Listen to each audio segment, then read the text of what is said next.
Buletin 1.30 bersama saya Azlianti Ibrahim. Tajuk utama hari ini. 9 individu disyaki terbabit dengan aktiviti kumpulan pengganas ditahan.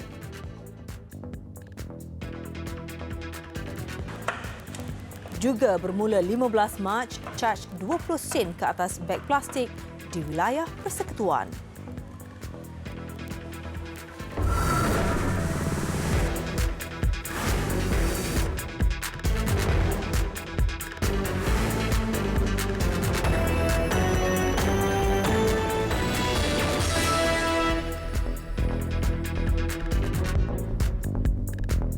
Bismillahirrahmanirrahim. Assalamualaikum dan salam sejahtera.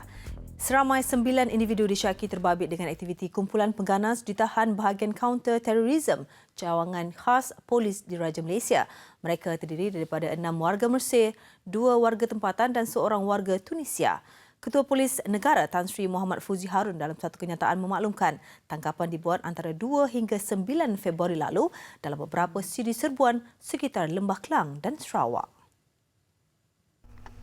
Operasi dilakukan setelah pihak polis menerima maklumat risikan daripada beberapa agensi perisikan asing berhubung kehadiran beberapa suspek foreign terrorist fighters yang menganggotai pengganas Ansar al-Sariah al-Tunisia, iaitu kumpulan gabungan Al-Qaeda yang beroperasi di utara Afrika.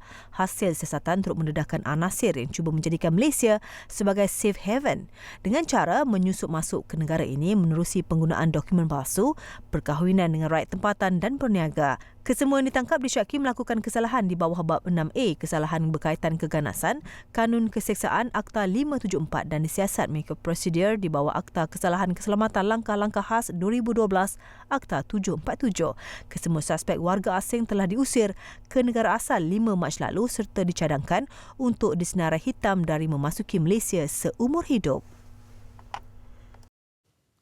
Mulai 15 Mac, pengguna di wilayah Persekutuan akan dikenakan caj pencemaran 20 sen bagi penggunaan beg plastik. Menurut Menteri Wilayah Persekutuan Khalid Abdul Samad, tujuan pelaksanaan itu untuk merubah minda dalam kalangan warga kota mengenai keperluan perbelanjaan kerajaan membersihkan pencemaran sisa plastik.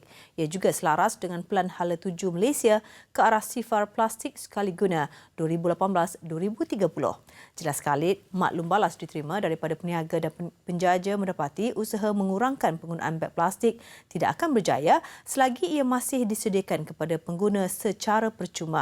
Tindakan penguatkuasaan akan diteruskan terhadap peniaga yang menggunakan beg plastik konvensional. Tahun lalu, Menteri Tenaga Sains, Teknologi Alam Sekitar dan Perubahan Iklim, Yeo Bee Hin, mengumumkan semua kerajaan negeri diberi tempoh 3 tahun dari 2019 hingga 2021 untuk menguatkuasakan caj pencemaran.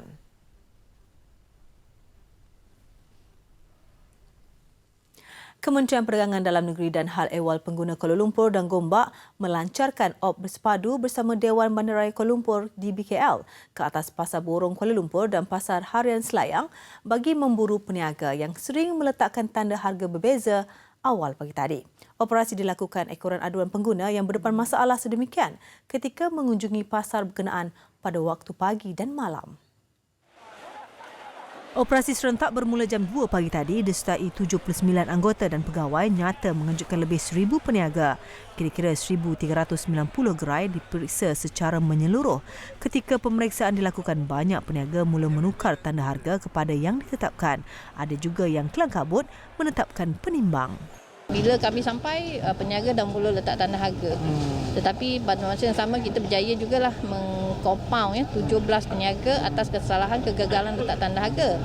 Tetapi dari aspek penandaan harga, kepatuhannya masih perlu dipertingkatkan oleh peniaga-peniaga di sini. Ya. Yang nampak penanggulangan harga yang agak baik adalah di sebelah gerai menjual ayam dengan daging. So nampak lebih kemas berbanding dengan yang gerai-gerai sayur.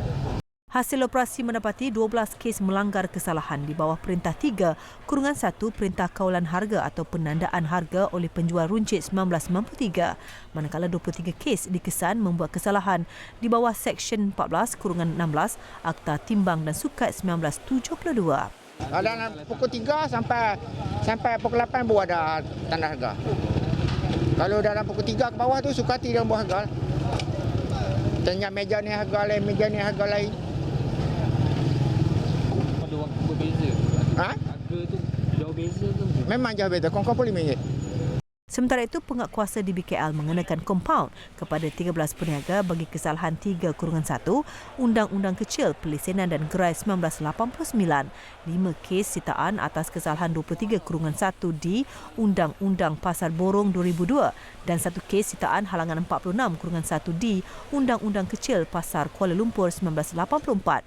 Operasi berakhir jam 6 pagi tadi. PAS terlebih dahulu mahu meneliti cadangan UMNO untuk mewujudkan kerajaan campuran di 4 negeri yang ditadbir Barisan Nasional BN dan PAS ketika ini. Justru satu mesyuarat khas oleh pucuk pimpinan parti akan dibuat bagi membincangkan cadangan itu. Belum ada barang perbincangan rasmi. Jadi kita akan tengok nanti macam mana bentuk cadangan tersebut. Jadi kita perlu kepada perbincangan yang lebih rapi lah. Mungkin jadi tak boleh kita nak orang panggil terus binding. Kita kena bincang kedua-dua pihak macam mana ataupun melihat pelbagai sudut supaya nanti kalau sesuatu nak diterima biarlah diterima dengan baik dan kalau ditolak pun ditolak dengan baik. Maknanya begitulah dia punya konsep dia. Beliau ditemui selepas menyampaikan ceramah pada program Jelajah Penerangan Rakyat di Merlimau Timur, Jasin, Melaka malam tadi. Ujarnya PAS akan membuat keputusan mengenai cadangan berkenaan termasuk membentangkannya pada muktamar tahunan parti itu yang dijadual diadakan hujung tahun ini. Semalam, Timbalan Presiden UMNO Datuk Seri Muhammad Hassan bercadang mewujudkan kerajaan campuran di 4 negeri ditadbir Barisan Nasional BN dan PAS ketika ini. kalau boleh kita mulakan dulu Terengganu.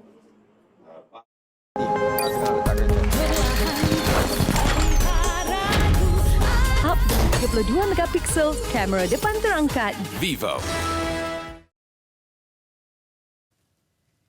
Kampung Boy atau Mowgli Malaysia, Muhammad Syukur Khamis disahkan stabil selepas dimasukkan ke wad kecemasan akibat terjatuh ketika bermain dengan kerbau di Kuala Terengganu. Remaja berusia 14 tahun itu dijangka dibenarkan pulang hari ini. Abangnya Muhammad alias 29 tahun berkata dia dan keluarga bersyukur apabila adiknya tidak mengalami sebarang kecederaan serius. Semalam, Syukur dikejarkan ke wad kecemasan Hospital Sultanah Nur Zahirah Ikuran mengalami muntah-muntah setelah terjatuh kerbau sekitar jam 7 pagi. Pada awalnya, anak bongsu 8 beradik itu hanya mengalami luka bahu. Dia terus aktif sepanjang hari seperti biasa, malah sempat mengikut abangnya memancing ikan ke kedai sebelum mula mengadu lawyer dan muntah-muntah sejurus pulang ke rumah.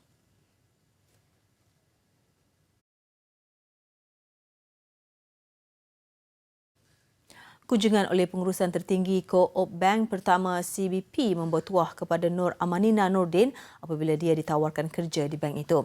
Nur Amanina menjadi tumpuan apabila dia dipukul dengan tukul pemecah dinding oleh bapanya kerana masih belum mendapat sebarang tawaran pekerjaan meskipun memiliki ijazah sarjana muda dalam bidang perakaunan. Tawaran kerja itu dibuat sendiri oleh pengerusi CBP Kamari Zaman Johari dalam kunjungan pengurusan kanan bank itu ke rumah Nur Amanina. Kalau bolehlah kami cuba nak tawarkan di Cawangan Taiping ataupun di Cawangan Ipoh. Jadi dia tak jauh dengan keluarga dia. Sebab saya dipahamkan bahawa beliau telah juga menerima tawaran di Kuala Lumpur sebelum ni, tak tahu apa jadi keputusan mengikut abang dia. Terima ke tidak ke. Mungkin jauh ke. Jadi itulah alasan alternatif. Saya fikir elok ditawarkan untuk memberi dia peluang bekerja. Turut hadir Ketua Pegawai Eksekutif CBP Muhammad Nur Abdul Razak. Ketika kunjungan, Nur Amanina tiada di rumah kerana masih mendapatkan rawatan di Hospital Tuanku Bainun Ipoh. Sementara bapanya dalam tahanan Raymond Polis. CBP turut menyampaikan sumbangan wang tunai bagi membiayai kos perubatan Nur Amanina. Menurut Muhammad Fazwan, abang kedua Nur Amanina, mereka sekeluarga berhasrat menarik balik laporan polis serta bersedia melupakan kejadian itu. Sebab abang saya ada cakap kat saya, dia pun mungkin dia tanya adik saya macam mana, adik saya pun kata abah tak bersalah kan, maksud saya macam tu. Mungkin bukan abah yang nak lakukan benda macam tu kan, mungkin terganggu. Benda halus lah kita tak pasti lah kan itu kan. Adik saya kata dia nak tarik balik kes tu. Nur Amanina, 24 tahun, lepasan sebuah pusat pengajian tinggi awam di Ibu Negara dan baru Januari lalu diraikan dalam majlis convocation universitinya ketika kejadian mangsa sedang membaca Al-Quran sebelum didatangi bapanya yang secara tiba-tiba bertindak memukul mangsa di beberapa bahagian di kepala menggunakan tukul pemecah dinding miliknya. Akibat kejadian itu, mangsa parah manakala bapanya yang menyesal dengan kejadian itu bertindak mencederakan diri dengan menghentakkan kepalanya pada dinding rumah. Nordin yang tidak terkawal emosinya selepas kejadian turut dikatakan menunggang motosikalnya dan merempuh sebuah gerai berhampiran rumah mereka sebelum ditenangkan penduduk kampung. Seringkali apabila berlaku kecemasan, kebanyakan kita panik dan tidak bersedia hingga boleh memudaratkan keadaan. Paling menakutkan jika ahli keluarga atau rakan sekerja menghadapi masalah kesihatan seperti pernafasan terhenti dan jantung tidak berdenyut. Oleh itu, masyarakat seharusnya mula menitik beratkan pengetahuan umum dan langkah asas dalam melakukan resusitasi kardiopulmonari atau bantuan pernafasan kecemasan CPR. CPR antara pengetahuan asas yang masih rendah dalam kalangan masyarakat. Menurut kajian, dianggarkan hanya seorang daripada 10 orang penduduk bandar mengetahui teknik CPR yang betul. Ini bermakna selebihnya panik, menjerit, meminta tolong dan lebih dikesalkan apabila merakam kejadian terlebih dahulu dengan telefon pintar. Macam mana buat lah, panggil orang sebelah, pergi sebelah. Tapi semua orang akan kat sisi lah, tengok sekeliling lah. Lepas tu saya pun tak tahu apa. Kalau I say beside her, so I pun tak tahu macam mana lah. So sebab kemalangan boleh jadi tiba-tiba. CPR menggabungkan teknik menekan dada dan bantuan pernafasan. Ia dilakukan untuk meningkatkan kadar kelangsungan hidup mangsa ketika menunggu ketibaan pasukan perubatan. 5 prinsip mudah CPR iaitu bahaya, gerak balas, tekanan dada, saluran pernafasan dan pernafasan. So apa yang kita harap untuk next adalah untuk meningkatkan kesedaran lagi untuk lay person ataupun public member. Sebab mereka ni kita harapkan setiap rumah ni ada at least seorang first aider ataupun life saver dekat setiap rumah. So itu adalah harapan dan inspirasi kita untuk Malaysia ni, untuk Cert Academy. Kita harapkan at least ada seorang boleh membantu ahli keluarga dia apabila ditimpa kemalangan. Selain CPR, orang ramai juga perlu peka terhadap pelbagai lagi isu kecemasan lain seperti kemalangan jalan raya, kebakaran atau kecederaan, menyelamatkan dan mengalihkan mangsa, bagaimana untuk menguruskannya serta beberapa lagi situasi di luar jangka antara perkara asas yang perlu diketahui bagi mengurangkan risiko nyawa yang terlibat. Tinggi sikit tangan tu. Okey. Laporan terbangsa. Wilayah Satun, Thailand digegarkan dengan letupan bom dipercayai buatan sendiri di 2 lokasi berasingan antara jam 10 hingga 11 malam waktu tempatan. Letupan pertama berlaku pada jam 10.16 malam di hadapan Balai Polis Satun. 30 minit kemudian, satu lagi letupan berlaku di kawasan letak kereta berhampiran Balai Polis berkenaan. Tiada kemalangan jiwa dilaporkan. Polis telah memusnahkan satu lagi bom yang ditemui berhampiran lokasi kejadian. Dalam perkembangan sama, 4 objek mencurigakan ditemui di wilayah Patalung dan pemeriksaan dijalankan bagi mengenal pasti objek tersebut.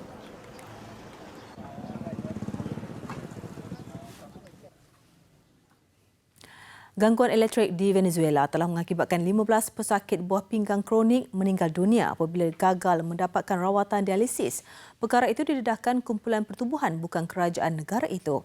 Gangguan yang terjadi sejak malam kemarin telah menyebabkan 95% unit dialisis di negara itu lumpuh. Keadaan akan bertambah buruk apabila keseluruhan unit dijangka tidak dapat berfungsi sepenuhnya hari ini.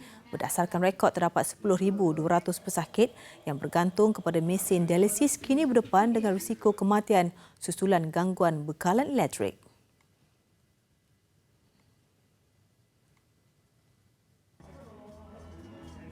Sementara itu, Presiden Venezuela Nicolas Maduro menyalahkan Amerika Syarikat susulan ketiadaan bekalan elektrik di sebahagian besar kawasan di negara itu. Maduro mendakwa teknologi tinggi yang digunakan sehingga mampu mengganggu serta melumpuhkan sistem negara lain hanya dimiliki oleh Amerika Syarikat. Beliau berucap di hadapan ratusan penyokong kerajaan yang berhimpun di Caracas sebagai bantahan kepada sekatan minyak Amerika Syarikat bertujuan sebagai tekanan ke atas Maduro. Sehingga semalam, 6 daripada 23 negeri di Venezuela masih mengalami gangguan elektrik yang bermula sejak 3 hari lalu. Kita ke perkembangan sukan.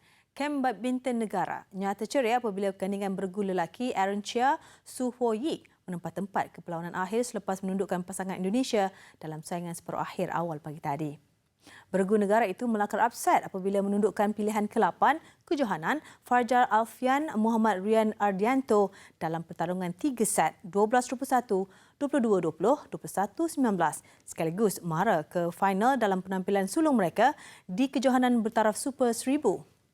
Selain menjadi bergu pertama melangkah ke perlawanan akhir All England selepas Koo Kian Kiat Tan Boon Hyung pada 2011, menanti mereka di final satu lagi gandingan Indonesia, Hendra Setiawan Muhammad Ahsan. Hasrat kem negara untuk melihat dua penyertaan di pentas akhir tidak kesampaian apabila bergu campuran Goh Sun Huat, Shavon Lai tumpas kepada pilihan ketiga dari Jepun yang juga juara bertahan Yuta Watanabe, Arisa Higashino 16-21, 13-21.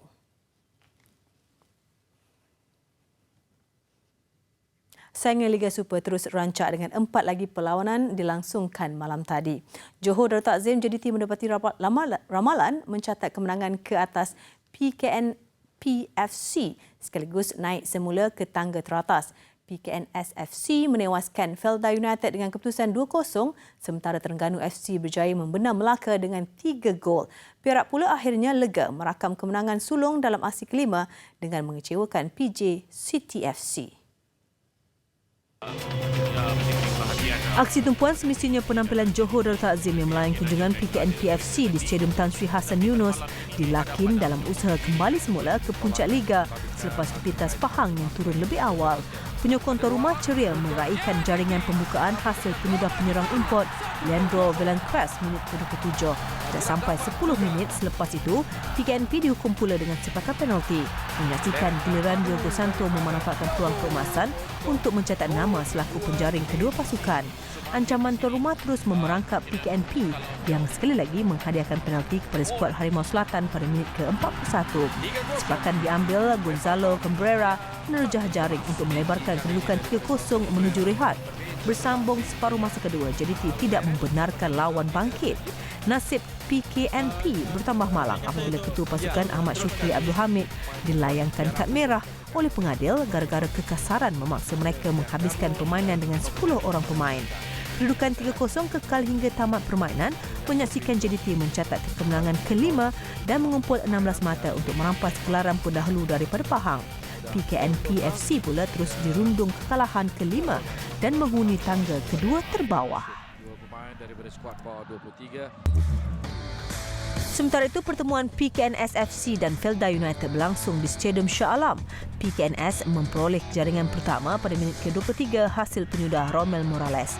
Gawang Felda United bolos kali kedua apabila Tamerlan Kozubayev menanduk masuk hantaran dari jarak dekat pada minit ke-47.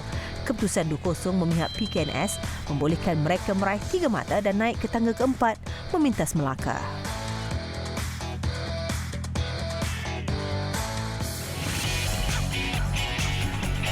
Di Stadium Sultan Ismail Nasiruddin Shah Kuala Terengganu, Terengganu FC menghadiahkan kekalahan kedua buat Melaka dengan kemenangan selesa 3-0.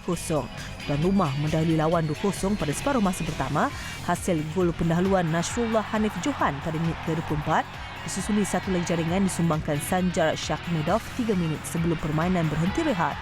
Semangat pelawat akhirnya terpadam selepas Terengganu menjaringkan gol ketiga pada minit ke-74 hasil penyudah Ahmad Syamim Yahya.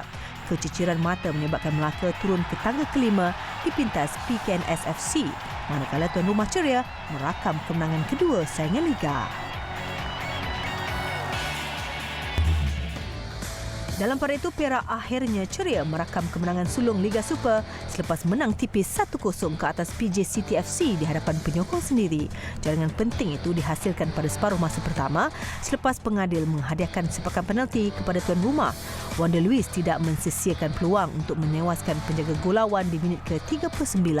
PJ City cuba bangkit dengan asakan bertali arus pada babak berikutnya menerusi serangan-serangan mencemaskan. Mujur, Perak berjaya mempertahankan kedudukan untuk mengutip 3 mata penuh.